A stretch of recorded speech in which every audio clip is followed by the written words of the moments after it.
and welcome to another episode of In the Kitchen with Dr. Nora. In today's episode, I take you through a diet that has been scientifically proven to help a cohort of people, and that is the FODMAP diet.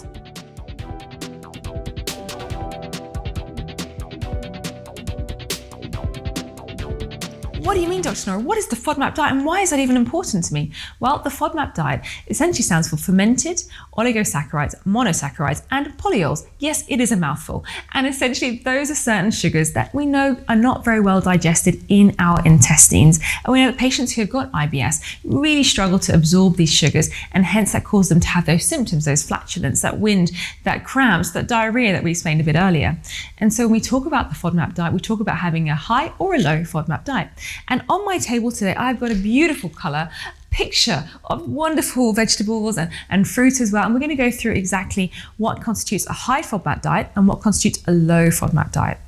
So for those of you, if you have been diagnosed with IBS, your doctor or your dietitian may advise you to carry out a low FODMAP diet. Now, this is a diet that is low in those sugars because essentially what the idea is if we try to eliminate those sugars, we can hopefully then reduce your symptoms. And that can just be one part of your treatment.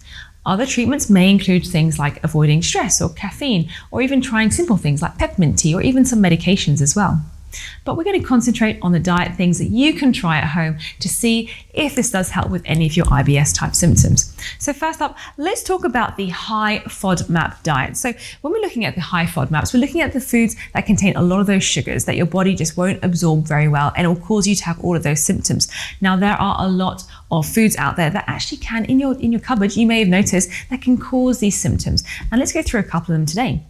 We've got here a mango. A mango is packed with vitamin C. It is super healthy, super delicious, super tasty, but it actually has quite a high portion of sugars in it. Those sugars that we don't digest very well in our stomach. Mushrooms packed with zinc and lots of good nutrients, but again, high FODMAP. Pears, apples, onions, garlics.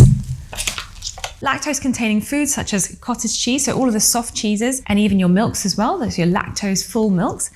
And what do we have here? Well, we've got some sweeteners. So any of the sweeteners that end in an ol, and this one is particularly erythritol, so that ends in an ol, that is also a high FODMAP food. So these are things that you want to avoid. Other foods that are not on my table today include things like avocados, green bell peppers, cabbage, broccoli, Brussels sprouts. I mean, if you like that kind of stuff, good for you, but it's not so good if you do suffer from IBS. So you want to cut that out as much as you can.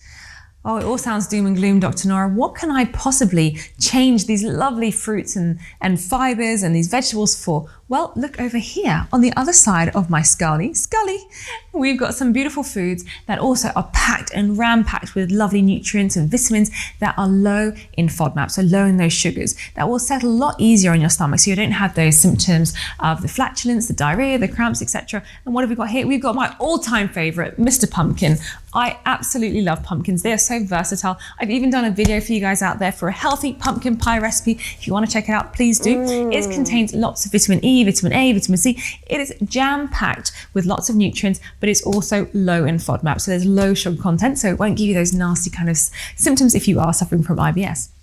What else have we got? We've got a red bell pepper. Red bell peppers are packed again with vitamin C, but they're also really good for your stomach as well. And then we've got grapefruits.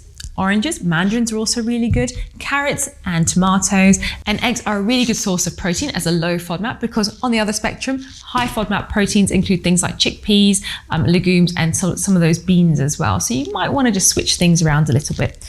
Meats are also low in FODMAP, provided they aren't marinated. So if you've got a pure, clean piece of meat, for example, poultry or red meat, that is okay. But if it is marinated or it's got lots of sauces around it, not so healthy. What else have we got on the low FODMAPs? We've got the blueberries, which are also jam-packed with nutrients.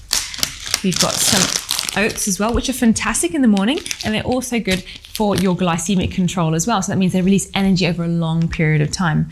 And if you can't have lactose, because lactose does contain a bit of sugar in there, you can opt for a lactose-free alternative, or if you want to, you can have soy milk or even almond milk as well. So there you have it. That is a brief overview of low FODMAP foods and high FODMAP foods. And as you can see on my table, I have very limited amount of high FODMAP foods because I personally find them a bit irritating to my stomach when I do eat them. Even though it doesn't have butter or oil or sugar, it still tastes like the original thing. Want to try some? All right, Dr. Nora, so I've got all these lovely low FODMAP foods in my pantry, in my cupboards. What do I do now to implement this into my day-to-day life? Well, generally speaking, you'll be guided by your general practitioner or your dietitian as to how you should actually carry out your FODMAP diet. Generally speaking, what we tend to advise you to do is carry out a low FODMAP diet for at least 2 to 6 weeks. And then you can reassess your symptoms and see if things get better. Once your symptoms have settled down, then we know that we're at a good baseline, and then we can start to challenge yourself as well. So usually what that means is we'll bring back something from your high FODMAP diet, and we'll bring back a sugar, and we'll gradually reintroduce it, and we'll do that for about 3 days, and we'll see if when you've introduced that sugar back into your diet, do you still get those symptoms? And if the answer is yes, then we need to take that away.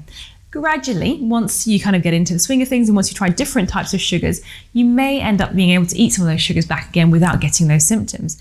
Now, sometimes, as I said earlier, this can be a transient thing, and you don't always have to be on a low FODMAP diet. It could be something that you're doing for a period of time in your life. And then maybe only be able to reintroduce some of the other products back into your diet so you can have a full, well-rounded diet. Now, in saying that, it is super important that if you are going on any particular diet, any diet whatsoever, that you do seek help from your general practitioner and also from a dietitian, because let's face it, if you suddenly cut out milk from your diet because you say, oh, it's a high FODMAP food, I can't eat that, what's going to happen to you? You're going to end up losing calcium and your bones are going to get brittle and things are just going to go really south for you. So make sure that if you are about to go on any particular diet, that you do seek the advice of your medical practitioner and your dietitian, because the worst thing we want is for you to cut out a particular food group and then end up being deficient in that vitamin or that calcium or that mineral, which is not ideal whatsoever. Mr. Scully, what shall I have today? Oh, mushrooms? No. Mangoes? No. Yeah, pumpkins. Oh yeah. So aside from trialing a low FODMAP diet, if you've got IBS, your doctor may also advise you to try other things, such as medication that they may prescribe for you.